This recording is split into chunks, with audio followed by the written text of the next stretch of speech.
तो मूवी की शुरुआत 1928 में होती है एक माउंटेन पर, जहाँ एक आदमी कैंप में रह रहा था। तभी उसे बाहर से कुछ आवाज आती है तो वो बाहर चेक करने के लिए निकलता है। वही थोड़ी दूर जाने पर उस बंदे को एक चमकीला गोला दिखता है। वो उसके पास जाता है और अपने टूल से उसमें छेद करता है। तभी गोले में से एक तेज रोशनी आती है और वो बंदा बेहोश हो जाता है। आँख खुलने पर वो देखता है कि वो गोला गायब हो चुका था और अपने हाथ पर वो एक अजीब सा निशान देखता है। अब इस घटना के 80 साल बाद हम प्रोफेसर हेलन को देखते हैं, जो कि एक एस्ट्रोबायोलॉजिस्ट थी, यानी कि पृथ्वी के और पृथ्वी के बाहर के अलग अलग जीवों पर वो एक्सपेरिमेंट किया करती थी। हेलन घर पर अपने स्टेप सन जेकब के साथ रहती थी। दरअसल हेलन के पति की मौत शादी के 1 साल बाद ही हो गई थी। दोस्तों, भले ही जेकब हेलन का सगा बेटा ना हो, फिर भी वो उसे काफी प्यार करती है, लेकिन जेकब उसे अपनी माँ नहीं मानता। एक दिन जब हेलन घर पर खाना बना रही थी, तभी दरवाजे पर मिलिट्री के कुछ सीक्रेट लोग दस्तक देते हैं और हेलन को अपने साथ चलने के लिए बोलते हैं। डरी हुई हेलन जेकब को पड़ोसी के पास छोड़कर उनके साथ चली जाती है। रास्ते में हेलन काफी पूछने की कोशिश करती है कि क्या हुआ, मुझे क्यों लेकर जा रहे हो, लेकिन मिशन सीक्रेट होने के कारण कोई भी उसे कुछ नहीं बताता। बल्कि दोस्तों, ये मिशन इतना सीक्रेट था कि उनके लिए एक पूरा हाईवे खाली कर दिया गया था। ये देखकर हेलन भी दंग रह जाती है। आगे हेलन एक प्लेन में आती है, जहां वो और भी कई साइंटिस्ट लोगों को देखती है, जिन्हें मिलिट्री वालों ने ही हेलन की तरह यहाँ पर लाया था। और फिर सब लोग वहाँ से नासा की फैसिलिटी में आते हैं, जहाँ हेलन की मुलाकात अपने एक पुराने दोस्त माइकल से होती है और उसी ने दोस्तों हेलन का नाम इस ऑपरेशन के लिए सजेस्ट किया था। आगे कॉन्फ्रेंस में सभी को कहा जाता है कि स्पेस से एक ऑब्जेक्ट पृथ्वी की तरफ बड़ी ही तेजी से आ रहा है और वो 1 घंटे में पृथ्वी से टकरा जाएगा और वो मैनहट्टन सिटी में गिरेगा। हालांकि ये ऑब्जेक्ट इतना बड़ा नहीं है कि वो पूरी पृथ्वी को निगल जाएगा, लेकिन फिर भी इतने कम टाइम में हम वहाँ से लोगों को निकाल नहीं सकते। और इन साइंटिस्ट को उसे रोकने के लिए नहीं बुलाया था, बल्कि उसके गिरने के बाद जो इम्पैक्ट होगा उस पर स्टडी करने के लिए यहाँ पर बुलाया गया था। ये सुनते ही सारे साइंटिस्ट परेशान हो जाते हैं और अपने अपने सजेशंस देने लगते हैं। अब इन्हें ये इन्फॉर्मेशन बाहर किसी को नहीं बतानी थी, लेकिन हेलन अपने पड़ोसिन को कॉल करके उन्हें बेसमेंट में छुपने के लिए बोलती है। आगे सभी साइंटिस्ट को मिलिट्री एक सेफ लोकेशन पर लेकर जाती है। तभी उन्हें खबर मिलती है कि वो ऑब्जेक्ट पृथ्वी से कभी भी टकराने वाला है। सब लोग काफी डर जाते हैं, लेकिन ना ही कोई धमाका होता है और ना ही कोई आवाज आती है। तभी उन्हें पता चलता है कि ऑब्जेक्ट ने पृथ्वी के ऑर्बिट में आते ही अपनी रफ्तार धीमी कर ली थी और वो यूएस के सेंट्रल पार्क में लैंड होता है। आगे सभी साइंटिस्ट को वहीं पर लैंड करवाते हैं। दरअसल दोस्तों, वो ऑब्जेक्ट और कोई नहीं, एक बड़ा सा गोला था, जिसे हमने मूवी के स्टार्ट में देखा था। आगे सभी साइंटिस्ट और मिलिट्री के लोग उसे देखने के लिए आगे आते हैं। तभी गोले में से एक एलियन बाहर आता है, जिसे देखने के लिए हेलन आगे जाती है।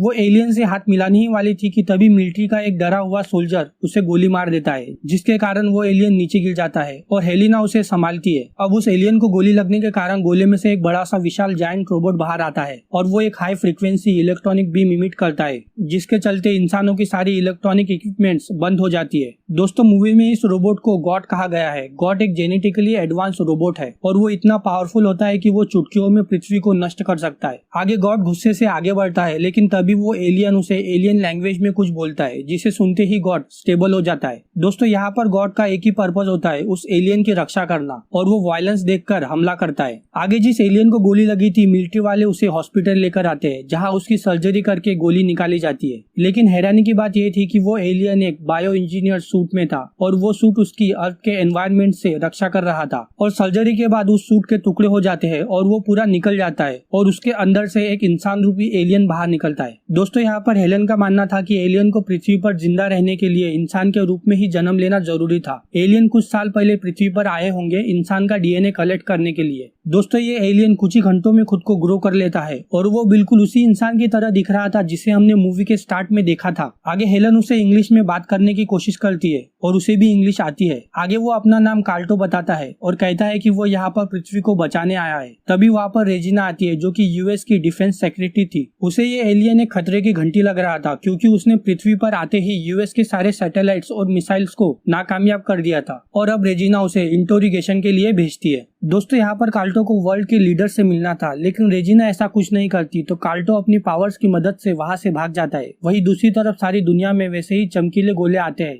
जिसे देखकर लोग काफी डर जाते हैं। उन्हें लग रहा था कि अब एलियंस इस दुनिया को खत्म कर देंगे। वही कार्टो एयरपोर्ट पे था, वो टीवी पर ये सब देख रहा था। तभी अचानक से उसकी तबीयत खराब होने लगती है, तो वो हेलन को कॉल करके उससे मिलने के लिए बुलाता है। इधर हेलन जेकब के साथ थी, तो वो उसी के साथ कार्टो को मिलने के लिए जाती है। आगे हेलन कार्टो के कहने पर मैकडॉनल्ड्स पर रुकती है, जहाँ कार्टो मिस्टर वू नाम के आदमी से मिलता है और उनकी बातों से हमें पता चलता है कि मिस्टर वू भी एक एलियन है और वो पिछले 70 सालों से एक आदमी का रूप लेकर उसके परिवार में रह रहे थे। मिस्टर वू को यहाँ पर इंसानों पर स्टडी करने के लिए भेजा था। मिस्टर वू कार्टो को रिपोर्ट देते हैं कि इंसान नेचर में सेल्फ डिस्ट्रक्टिव है। उन्हें पता है कि उनकी इस बर्ताव से पृथ्वी नष्ट हो सकती है, लेकिन फिर भी वो बदलना नहीं चाहते। और दोस्तों, यहाँ पर कार्टो का भी यही मानना था, रेजिना की वजह से। और फिर कार्टो हेलन के साथ एक जंगल में आता है, जहाँ पर वो उन गोलों को ऑर्डर देता है कि पृथ्वी पर जितने भी छोटे बड़े जीव जंतु है उन सबका सैंपल जमा करे। और ऐसा ही होता है। उसमें मछलियाँ, ऑक्टोपस, सांप और भी जितने बड़े छोटे बड़े जीव जंतु है वो सब उस गोले के अंदर आ जाते हैं। ये देखकर हेलन काफी डर जाती है और वो कार्टो को पूछती है कि ये सब क्या हो रहा है, तुम तो यहाँ पर हमें बचाने आए हो ना। इस पर कार्टो कहता है कि नहीं, मैं यहाँ पर पृथ्वी को बचाने आया हूँ, तुम इंसानों से। दरअसल कार्टो एक टेक्नोलॉजिकली एडवांस सोसाइटी से आया है और उनका मानना है कि उस पूरी स्पेस में सिर्फ कुछ ही ऐसे प्लैनेट्स है जिन पर कॉम्प्लेक्स लाइफ सर्वाइव कर सकती है और उनमें से एक पृथ्वी भी है, जो उनके लिए काफी इम्पोर्टेंट है। और इंसान साइंस के नाम पर पृथ्वी को तबाही की तरफ लेकर जा रहे हैं, इसीलिए अगर इंसान नहीं रहे तो पृथ्वी भी बच जाएंगे। दरअसल कार्टो का प्लान पृथ्वी से सारे इंसानों का नामो निशान मिटाने का था। ये सुनते ही हेलन काफी डर जाती है और वो कार्टो से एक चांस मांगती है उन्हें बदलने के लिए। हेलन कार्टो का मन बदलने की कोशिश करती है, जिसके चलते हेलन कार्टो को अपने एक प्रोफेसर दोस्त के पास लेकर जाती है, जहाँ पहुंचकर कार्टो एक मैथ का इक्वेशन सॉल्व करता है जो कि काफी कॉम्प्लेक्स था, जिसे देखकर प्रोफेसर हैरान हो जाते हैं और वो समझ जाते हैं कि ये कोई साधारण इंसान नहीं है, ये वही एलियन है जिसके बारे में टीवी पर बताया जा रहा है। प्रोफेसर कार्टो से उसकी सोसाइटी के बारे में पूछते हैं, जिस पर कार्टो कहता है कि हमें जब पता चला कि हमारा सन नष्ट होने वाला है तो हम सब लोग एकजुट होकर हमारे जीने का पूरी लाइफस्टाइल चेंज कर दी, जिसके कारण अब हमारा सन वैसे का वैसा है। इस पर प्रोफेसर कहते हैं कि देखो, जब तुम्हारी सोसाइटी नष्ट होने वाली थी तभी तुम लोगों ने ये चेंज किया, जिसके कारण अब तुम जिंदा हो। वैसे ही ये हमारा टाइम है, जैसे ही इंसानों को एहसास होगा कि वो लोग नष्ट होने वाले हैं तो हम लोग चेंज होंगे, हमें एक चांस दो। प्रोफेसर की बातों से कार्टो के विचार चेंज होने ही वाले थे कि तभी जेकब को टीवी से पता चलता है कि जो बंदा उनके साथ घूम रहा है वो और कोई नहीं, वही एलियन है। जिससे जेकब गुस्से से मिलिट्री को कॉल करके अपनी लोकेशन शेयर करता है, जिससे अब कुछ ही देर में वहाँ पर मिलिट्री पहुंच जाती है और हेलन जेकब और कार्टो को लेकर जंगल में भाग जाती है। वही थोड़ी देर बाद मिलिट्री का एक चॉपर हेलन को लेकर चला जाता है तो कार्टो बचे 2 चॉपर्स में ब्लास्ट करवा देता है। ये देखकर जेकब काफी डर जाता है और वो कार्टो को घर छोड़ने के लिए बोलता है। तो दूसरी तरफ मिलिट्री गॉड को नष्ट करने के इरादे से जेट से उस पर हमला करवाती है, लेकिन गॉड उन्हें चुटकियों में मार गिराता है। तो मिलिट्री आगे गॉड के चारों तरफ दीवार बनाकर उसे अंडरग्राउंड फैसिलिटी में लेकर जाती है उस पर एक्सपेरिमेंट करने के लिए। लेकिन तभी गॉड इंसेक्ट जैसे दिखने वाले नैनाइट्स क्रिएट करता है जो कि काफी क्विकली खुद को रेप्लिकेट कर रहे थे और देखते ही देखते गॉड पूरी तरह से खुद को इंसेक्ट में बदल देता है और वो पूरी फैसिलिटी को नष्ट कर देता है। आगे गॉड लाखों की तादाद में बाहर निकलता है, जिसे इंसानों के टैंक और मिसाइल भी रोकने में नाकामयाब हो जाते हैं। आगे गॉड देखते ही देखते इंसानों की बनाई हुई सारी चीजों को नष्ट करने लगता है। ये देखकर रेजिना भी काफी डर जाती है, तो वो हेलन के पास जाती है। हेलन उसे सब कुछ सच सच बता देती है। तो आगे रेजिना हेलन को कार्टो को समझाने के लिए बोलती है, जिसमें माइकल भी उसकी मदद करेगा। तो दूसरी तरफ कार्टो जेकब के साथ जंगल से जा रहा था। दोनों भी काफी बातें करते हैं। कार्टो को जेकब की मासूमियत देखकर इंसानों की एक अच्छी साइड दिख रही थी। वही थोड़ी देर बाद दोनों भी एक कैबिन में पहुंचते हैं, जहां कार्टो एक डेड पड़े फोन को चालू करता है और जेकब हेलन को कॉल करके एक जगह पर मिलने के लिए कहता है। कार्टो और जेकब दोनों भी वहां पर पहुंचते हैं। दरअसल वो जेकब के पिता की कब्र थी। जेकब कार्टो को अपने पिता को वापस जिंदा करने के लिए बोलता है, क्योंकि उसे अपने पिता को एक आखिरी बार गुड बाय कहना था, लेकिन क्योंकि ये कार्टो के बस में नहीं था इसीलिए वो मना कर देता है। ये सुनते ही जेकब काफी जोर जोर से रोने लगता है। तभी वहाँ पर हेलन आ जाती है और वो जेकब को संभालती है। दरअसल जेकब हेलन के पति के पहली बीवी का बेटा था। हेलन चाहती तो उसे अपनाने से मना कर सकती थी, लेकिन नहीं, वो जेकब को अपने बेटे की तरह प्यार करती है। ये देखकर कार्टो भी कन्विंस्ड हो जाता है कि इंसानों को एक मौका देना चाहिए, वो पृथ्वी को बचा सकते हैं। और कार्टो गॉड को रोकने का तय करता है, जिसके लिए उसे पार्क जाना होगा और फिर चारों भी पार्क जाने के लिए निकलते हैं। तो इधर रेजिना उस गोले पर मिसाइल से हमला करवाती है, जिसमें इन चारों को भी चोट लगती है और माइकल गुजर जाता है। तभी वहाँ पर गॉड हमला कर देता है, जिसमें हेलन और जेकब भी जख्मी हो जाते हैं। तो कार्टो दोनों के शरीर में से उस इंसेक्ट को बाहर निकालता है और उन्हें बचाता है। आगे कार्टो इंसानों को बचाने के लिए नैनाइट्स के बीच में से होते हुए गोले के पास जाता है और कार्टो के गोले को छूते ही एक स्ट्रॉन्ग इलेक्ट्रोमैग्नेटिक पल्स निकलती है, जिसके कारण सारे नैनाइट्स मर जाते हैं। और इस तरह से कार्टो ने इंसानों को खत्म होने से बचाया, लेकिन इंसानों को इसकी काफी भारी कीमत चुकानी पड़ी, क्योंकि एलियंस की टेक्नोलॉजी की वजह से इंसानों की सारी टेक्नोलॉजी बंद पड़ गई थी, यानी कि कार, ट्रेन, मोबाइल, कंप्यूटर ये सब बंद हो गया था। वही कुछ समय बाद पृथ्वी पर जितने भी गोले आए थे वो सब एक एक कर जाने लगते हैं। और दोस्तों ये मूवी यहीं पर खत्म होती है।